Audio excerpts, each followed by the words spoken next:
Hi, a very warm welcome. My name is Ian Mack. So what is the William Shakespeare play Measure for Measure all about?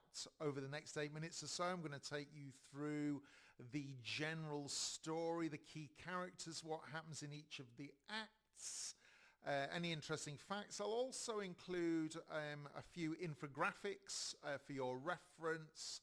So if you're ready, let's get started. Measure for Measure, a 5-act play by William Shakespeare, written around 1603-1604, first printed in the first folio of 1623. Its first recorded performance was at court before King James I in 1604.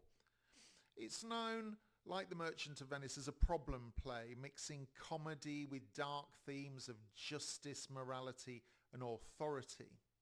It raises serious ethical questions while still using disguises, deception and comic relief. It is, in many respects, a morality play. So what's the general story? Well, in Vienna, Duke Vincentio pretends to leave the city but secretly disguises himself as a friar to observe his people. He hands power to Angelo, a strict deputy, who revives old laws against sexual misconduct. Claudio, a young man, is sentenced to death for impregnating his fiancée Juliet. Claudio's sister Isabella, a novice nun, pleads for his life, but Angelo is overcome with desire for her. Angelo offers to spare Claudio if she yields her virginity. Outraged, as Isabella refuses, as she might, the disguised Duke arranges a bed trick, substituting Angelo's former fiancée Mariana in Isabella's place, exposing his hypocrisy. Claudio is secretly spared from execution, and in the final act the Duke reveals his identity, of course, forces Angelo to marry Mariana, pardons Claudio and proposes marriage to Isabella. The play ends on an ambiguous note, raising questions about justice, about mercy, about power. There are 9 key characters I'd like to highlight in this play. We've got Duke Vincentio, of course, the ruler of Vienna. We've got Angelo, the Duke's deputy. Isabella, who's Claudio's sister. Claudio himself, a young man condemned to death. We've got Juliet, Claudio's fiancée. We then have Mariana, Angelo's former betrothed. Lucio, a witty but reckless gentleman. Aeschylus, a wise local counsellor. And we've also got Mistress Overdone, a brothel keeper entangled in a comic side plot. In Act 1 then, the Duke of Vienna, Vincentio, announces that he's leaving the city and puts his strict deputy, Angelo, in charge. Secretly, however, he disguises himself as a friar to observe what happens in his absence. Sneaky man. Angelo quickly begins to enforce long-ignored laws against immorality, shocking the citizens with his harsh approach. Claudio, a young nobleman, is arrested and condemned to death for impregnating his fiancée Juliet before their formal marriage. Claudio's friend Lucio seeks help and turns to Claudio's sister Isabella, a devout novice nun known for her virtue, urging her to plead with Angelo for mercy. The stage is set then for a clash between rigid law and compassion. In Act 2, Isabella visits Angelo to beg for Claudio's life. She argues passionately that mercy is greater than strict justice. There's the morality.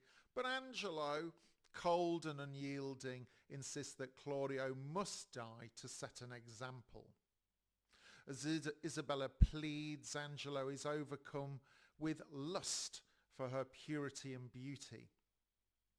He shockingly proposes a bargain that Claudio's life will be spared if Isabella sacrifices her chastity to him. Horrified, she refuses, vowing she will not buy her brother's life at such a price. Angelo, meanwhile, orders Claudio's execution to proceed, exposing his hypocrisy and, of course, his cruelty.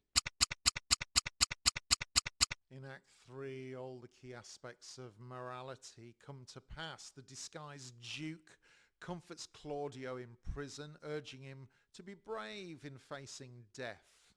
Rather ironic when, of course, the Duke could save him.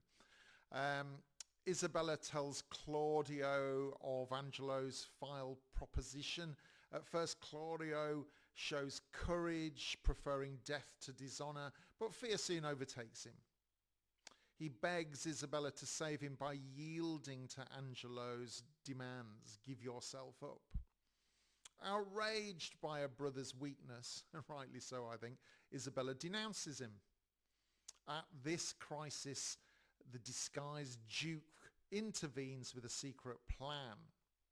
He reveals that Angelo once abandoned a woman called Mariana, to whom he was betrothed, because her dowry was lost. The Duke proposes a bed trick. Isabella should agree to Angelo's demand, but Mariana will secretly take her place, allowing Angelo to consummate the union and then be bound to her by law. Act 4, the Duke's plan is set in motion. Isabella seemingly agrees to Angelo's terms, and Mariana takes her place in the darkened chamber, unknowingly fulfilling her long-denied betrothal. Angelo, believing he has slept with Isabella, still orders Claudio's immediate execution, proving his duplicity. The Duke scrambles to prevent Claudio's death, persuading the provost to substitute the head of another prisoner for Claudio's. Mariana and Isabella, guided by the disguised Duke, prepare to accuse Angelo publicly of his corruption and betrayal. The tension mounts as the Duke prepares to return. He comes back in his true identity to pass judgment. In the final act, the Duke resumes his role as ruler and hears petitions of justice at a public trial. Isabella bravely accuses Angelo of abusing his power, but Angelo denies her claims. Mariana is brought forward and confirms the bed trick, insisting that she is Angelo's lawful wife. At first, the Duke feigns disbelief, heightening Angelo's confidence before dramatically revealing Claudio is alive and Angelo is, of course, guilty. Angelo, shamed, is forced to marry Mariana and accept punishment. I have to say, I feel sorry for Mariana here. Isabella gains admiration for her courage, and Claudio joyfully reunites with Juliet. The Duke offers a pardon for all, and surprisingly, he then proposes marriage to Isabella. Let's not forget that Isabella is a novice nun. The play closes ambiguously as Isabella's response is left unspoken, leaving the audience to ponder questions of justice, mercy, hypocrisy. Interesting facts about Measure for Measure. It's famous for its debate on justice versus mercy. It ends ambiguously, it challenges audiences rather than providing a neat resolution. And it's certainly one of Shakespeare's most thought-provoking plays, often grouped with his problem comedies. It's based on George Whetstone's play Promos and Cassandra from 1578. And that in turn drew information from earlier Italian tales. Such an interesting and thought-provoking play by William Shakespeare. Do go and see it at the theatre if you can.